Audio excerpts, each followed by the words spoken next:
Hello, everyone. Welcome back to class today. We are back here with another exciting class, our second class of the day. Let me see here. We will also be going live on Instagram as well. So if you are here, let us know. Send your name and where you are from.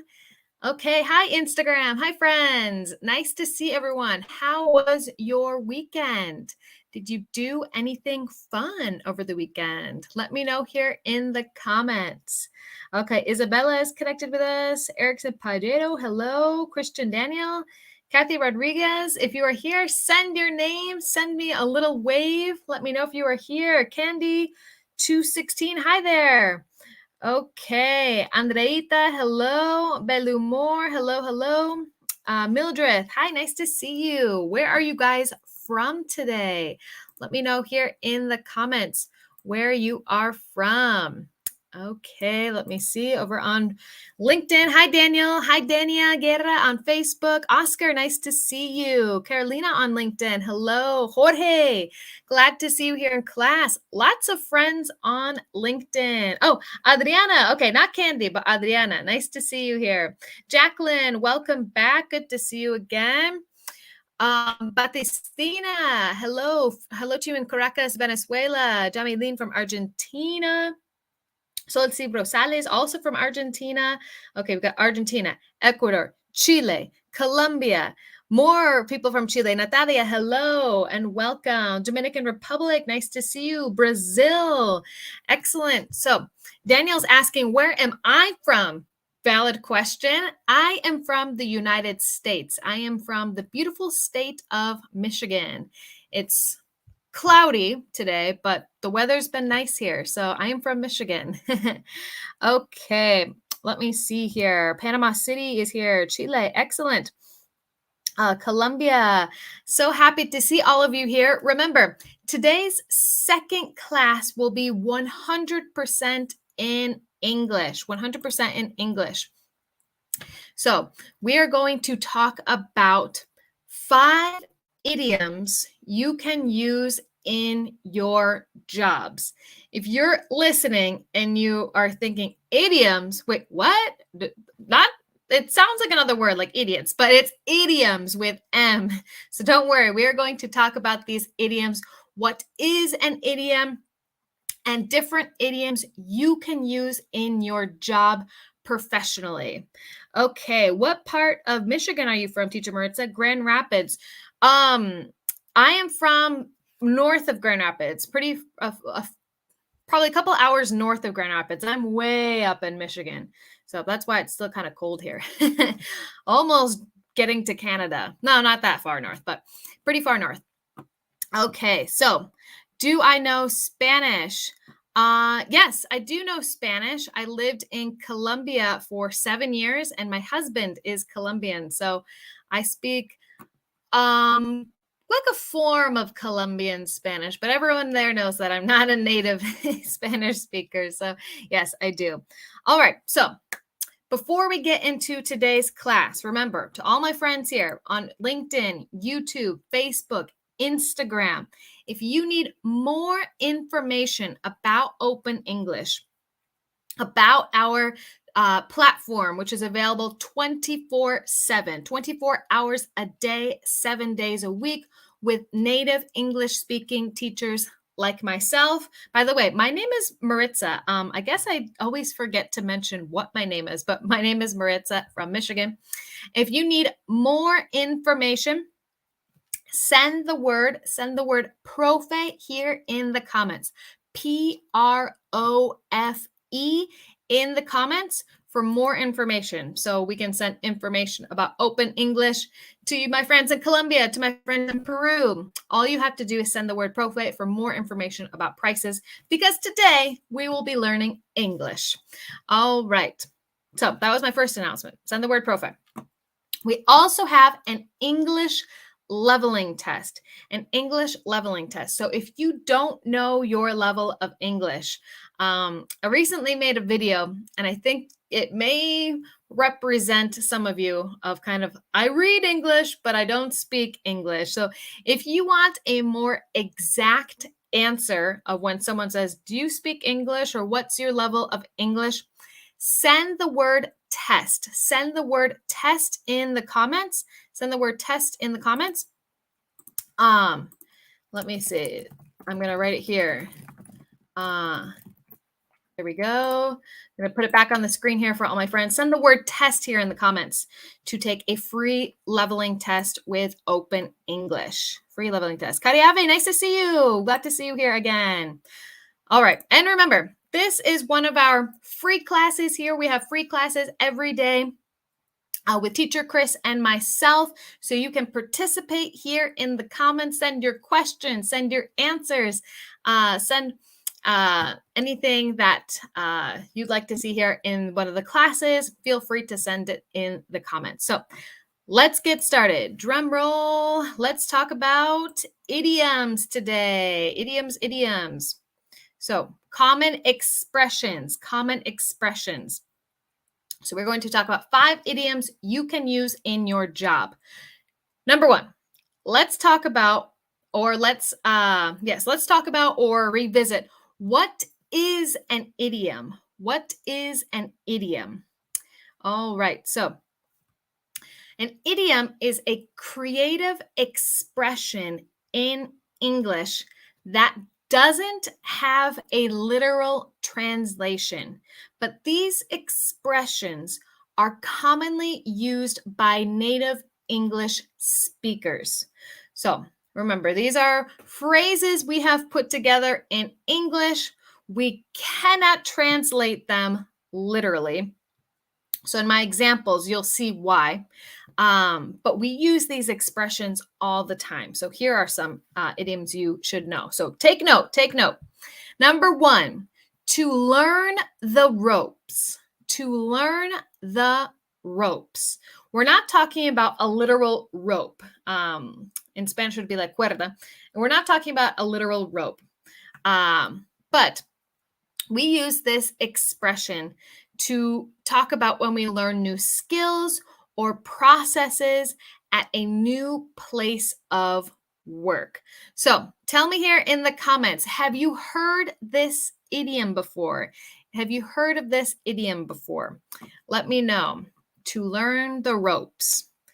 So don't forget, you can participate in the comments. Let me know, yes, I've heard this idiom, or no, never heard of it, but I'm interested to learn what it means and to hear an example. Instagram, have you guys heard this? Okay, rope significa ropa o es clothes. Okay, Jacqueline, remember, rope is a false friend in English. Rope does not mean clothes, does not mean ropa, like in Spanish. Rope is like a cuerda, like if you climb a rope, or maybe use a rope to park a boat. So, not quite ropa. Okay, never. Okay, not really. Andro, no, this is a new idiom for you guys. So, remember, here's an example. Here's an example that you could use in your job. So, we are giving her a few weeks to learn the ropes before assigning her a project. So we are giving her some time to learn the new processes. She just arrived to the job, so she needs to learn the ropes. Learn the ropes means you need to learn how the job actually works, So this is a creative idiom to explain when someone is just starting to learn new things at a new job. That means you are learning the ropes. Usually, your first month at a new job is learning the ropes. Okay, yes. Funky Street 77, that's the perfect advice. So, hey guys, don't try and translate it in Spanish to try and understand it. That is key. With these expressions, idioms, we cannot directly translate these. That is a mistake. We don't want to try to directly translate. Each expression has its own meaning, so it's difficult to translate. Exactly, Daisy D1. It's like to learn the rules. Very good. Okay. Marian, if I'm learning a new sport, can I use it? This is really particular to jobs. So I wouldn't say when we're talking about sports or maybe a new hobby, I wouldn't use this. This is primarily for talking about being new at a job. New at a job. Okay, great question. Awesome questions. Don't forget, you guys can send your questions here in the comments. Natalia, exactly. That's how I would probably say it in Spanish. All right. Hi, Gustavo. Welcome. So, idiom, a new one for you guys. So, all right, don't forget to take notes here. All right, idiom number 2. So, really, I have a few. I have a couple, or I guess three of different kinds of idioms that basically all mean the same things. So, idiom number 2, to get sacked, to get the boot, or to get canned. Okay, to get sacked, to get the boot, to get canned. All three of these expressions in English mean to get fired from your job, to get fired from your job. So, we can use any of these expressions to talk about maybe we got canned, maybe we got sacked, maybe we got the boot, or maybe someone else did. Exactly, ser despedido. So this is to get fired in English. So you can use any of these phrases. So let's listen to an example. The office has been quiet since Jack got the boot last week. So Jack was fired last week. Okay, Leno, this is not really slang. That's a great question. Slang is usually there's specific words, and slang is constantly changing, constantly evolving. It's very trendy.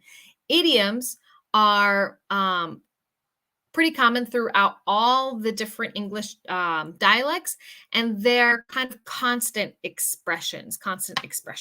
Okay, good question. So there is a difference between slang and idioms.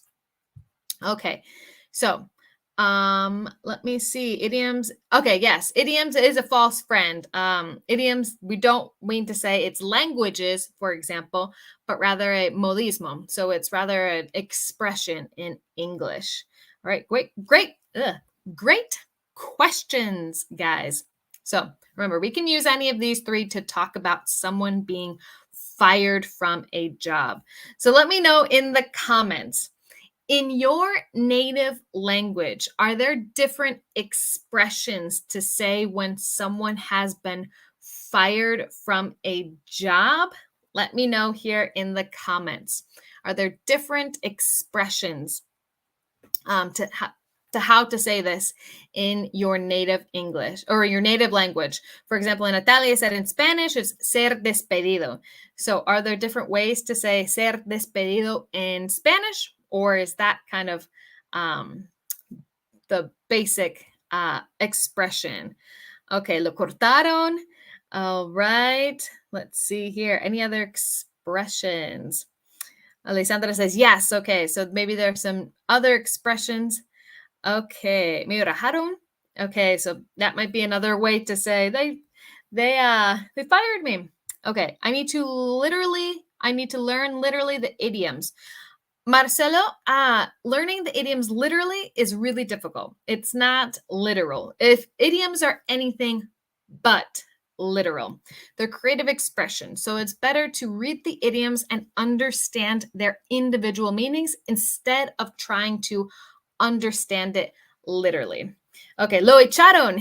Yes, I've heard that one as well, Juan Carlos. So lo echaron, he got the boot. He got canned from work. Lo fueron. Okay, lo echaron, ser despedido, lo botaron. Okay, me corrieron. So it looks like there are lots of different expressions to say this. And I have a bonus tip for you guys. I have a bonus tip. So pay attention. Pay attention. To get fired in English is negative. That means, yes, you got the can, you got the boot.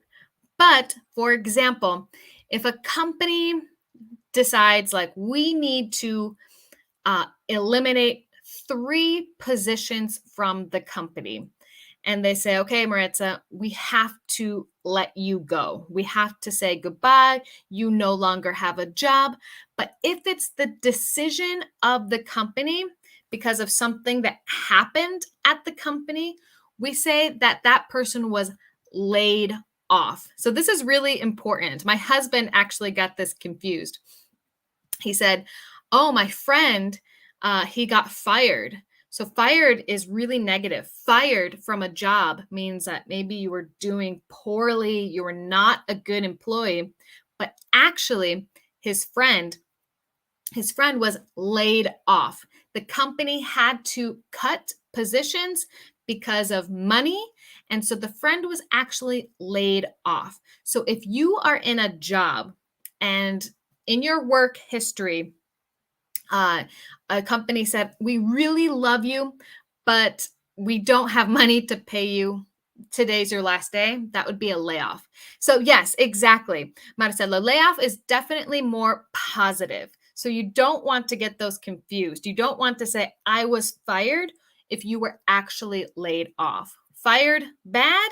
Laid off, not good for you, but positive, more positive than being fired. So that was my bonus tip. Okay, is it okay to say I was laid off? Marco, yes, exactly. Marco Cantero. If the company laid you off, that means it was their decision because of something that happened at the company. It's not your fault. It's not your fault. All right, so hopefully that was a good bonus tip for you guys. All right, moving on.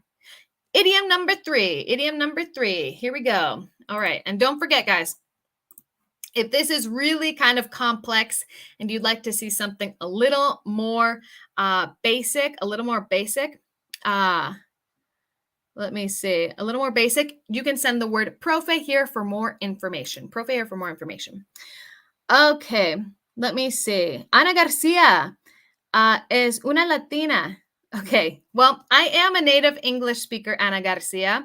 I would suggest that maybe we think about what we're saying here, especially when it comes to our native teachers, because we do have native English speaking teachers, and I am a native English speaker.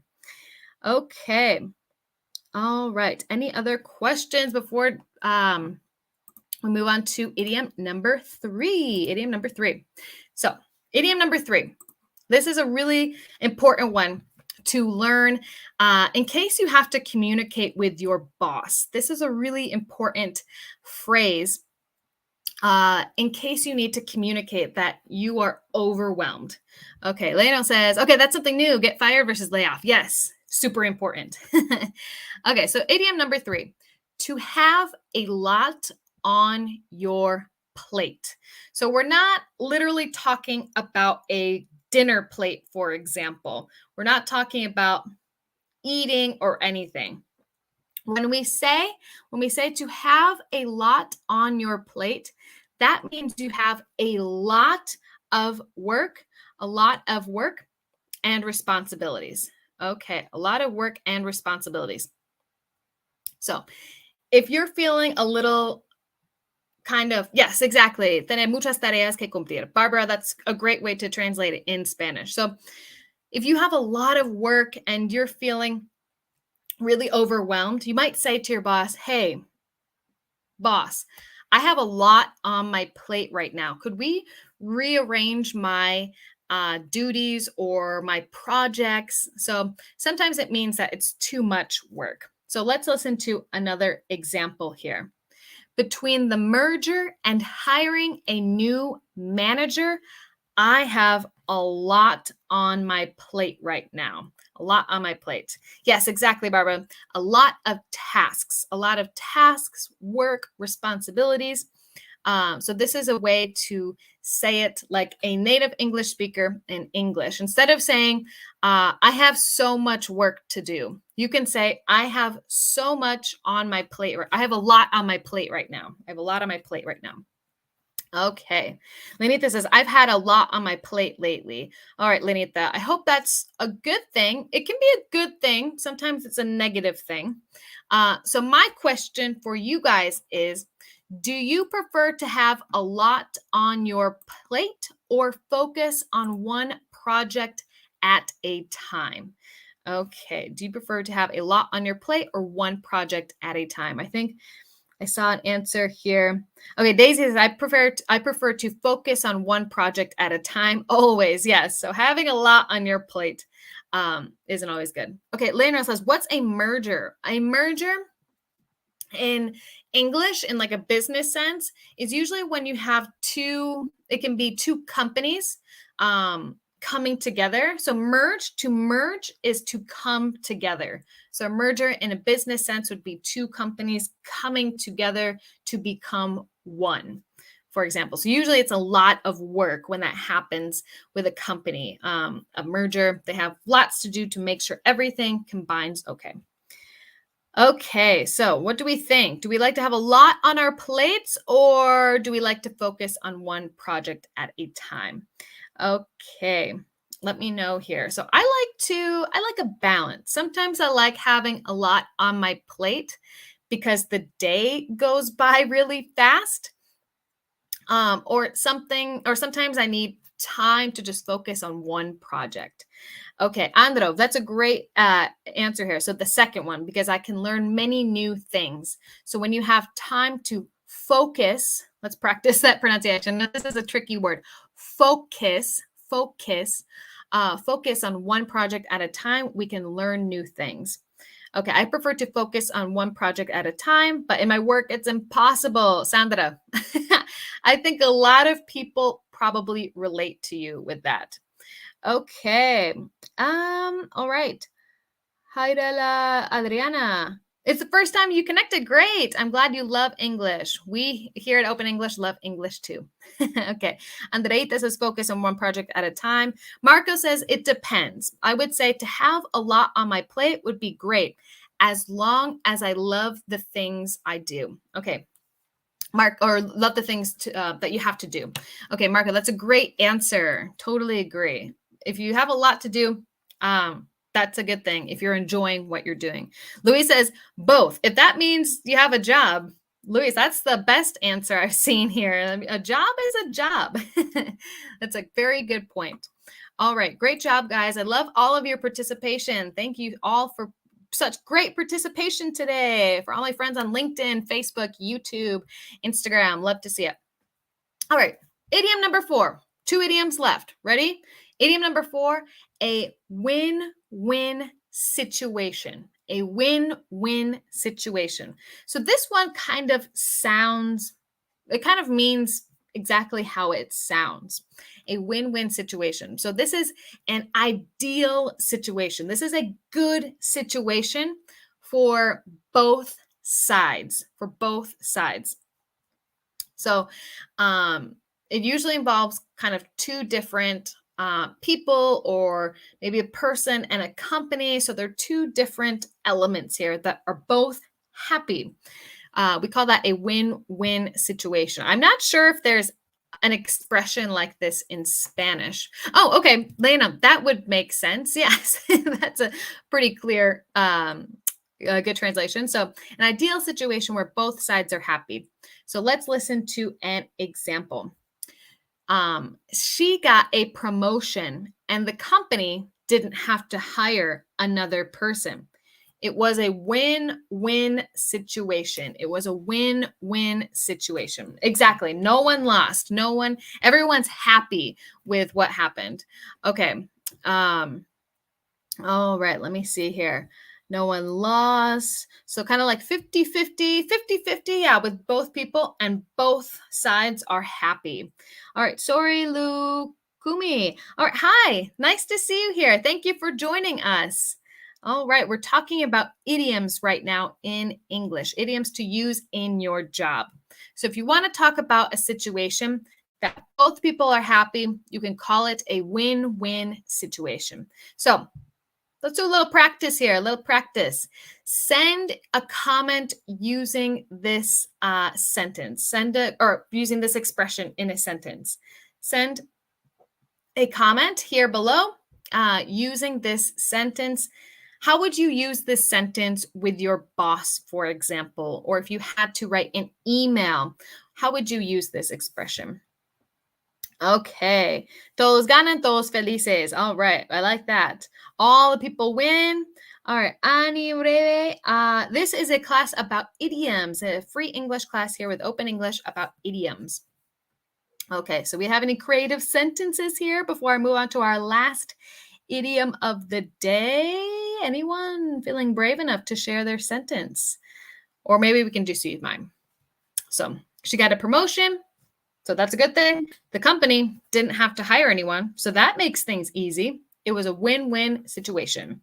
Okay. In Spanish, we can say gana gana.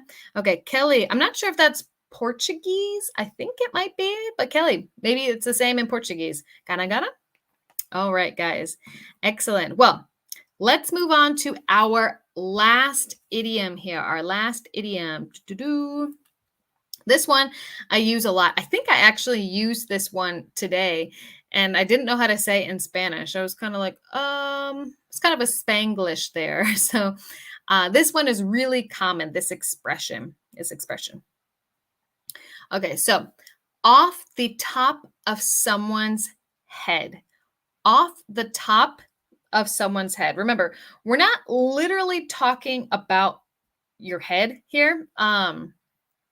But we use this expression to say, to know something immediately without having to look. It's just something that this information you have ready in your brain. So you don't have to look at a report. You don't have to look at data.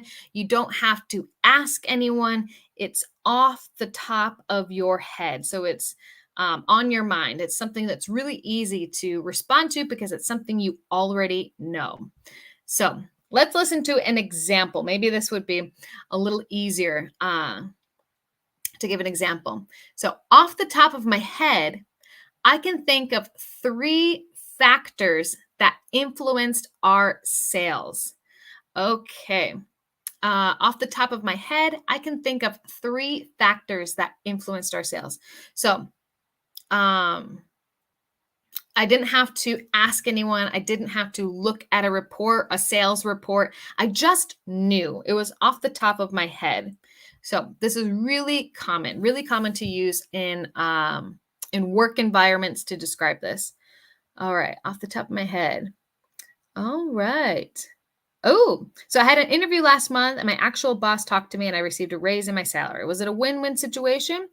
I would say maybe not for the company you interviewed for if they didn't get to hire you, but win-win situation is that you got the interview, but you also got a salary raise.